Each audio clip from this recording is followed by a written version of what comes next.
சில பொண்ணுங்களோட வாழ்க்கை இதாங்க.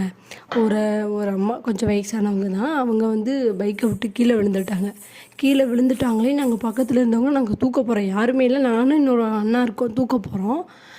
தூக்க போகும்போது அவங்க கை கால்லாம் சிரஞ்சிருச்சு, ரத்த ரத்தமாக வருது. அப்போ கூட அவங்க வந்து ஐயோ கீழே விழுந்துட்டோன்னே ஃபீல் பண்ணலை. அவங்க புருஷன் வைவார், பைக்கில் வேறு யார் கூட ஏறி வந்தால் என்னை வைவார், நாங்கள் கால் ஒடிஞ்சு காட்டில் கிடக்க நீ எவன் கூட போய் பைக்கில் சுற்றிட்டு வரேன்னு சொல்லுவார். வேணாம் நீ வர வேணாம், தூக்காதப்பா, விடுங்க விடுங்கன்னு சொல்கிறாங்க.